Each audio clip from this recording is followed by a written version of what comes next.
MotorWeek is made possible by Tire Rack.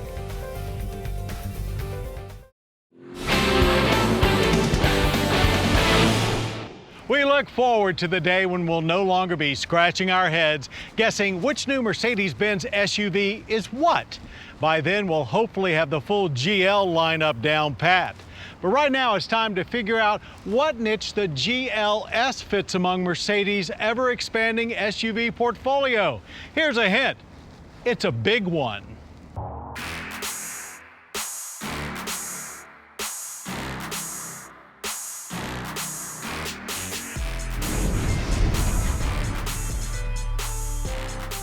What was the GL is now the 2017 Mercedes-Benz GLS, the largest crossover in their lineup, and it gets a mid-cycle makeover to go along with the new name.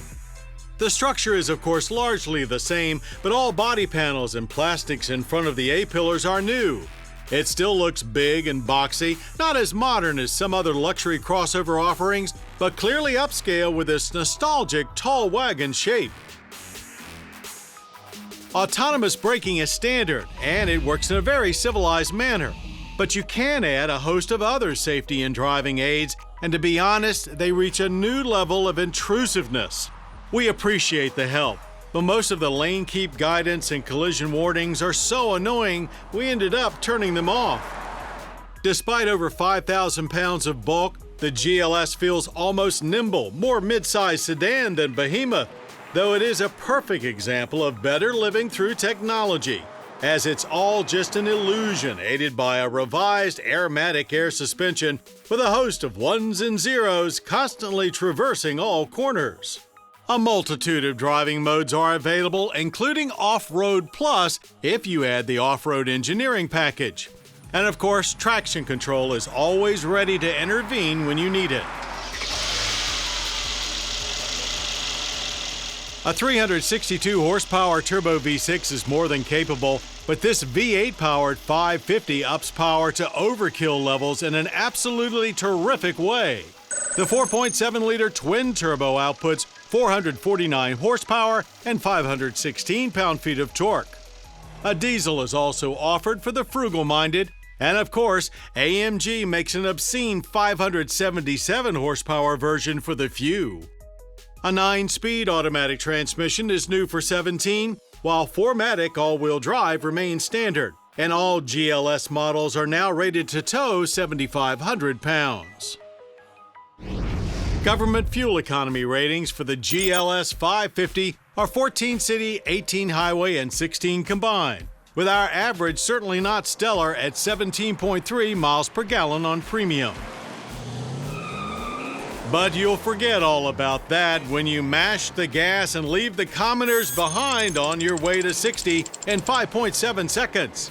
Shifts are fast and smooth and didn't seem to slow things down at all on our way to a 14.2-second quarter mile at 98 miles per hour. When it comes to track handling, the GLS felt about as slow and heavy as we expected, with lots of electronic intervention. Putting aromatic suspension in its firmest setting keeps roll from feeling excessive, but you also feel very disconnected. Surprisingly, there is some of the best steering feel you'll find in a big ute, but overall, the GLS is nowhere nearly as sporty-minded as Audi's Q7. Now, as for comfort on the way to and from the track, the GLS had us gliding down the highway effortlessly. It did feel a little floatier than expected at posted speeds, but leaving it in sport mode helps, as that feels to us where normal should be. Regardless of mode, things are extremely quiet inside, giving you and your passengers the royal treatment. Which of course is what Mercedes-Benz is, especially the pricier ones, are all about.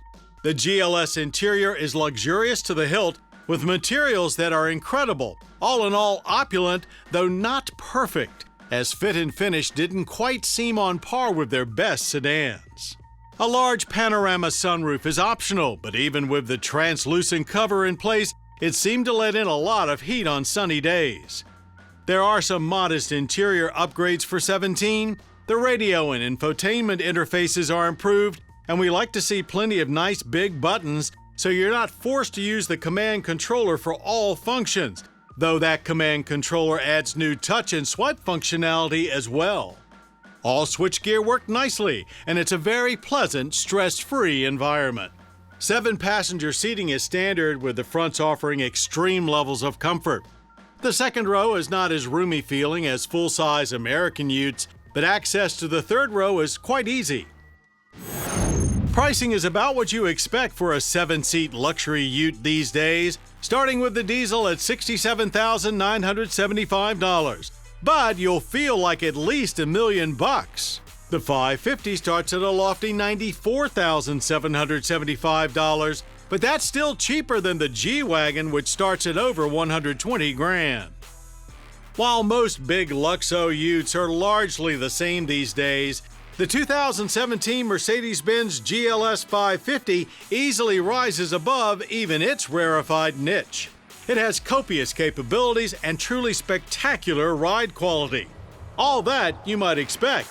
But now with the added S, the GLS is more special than ever.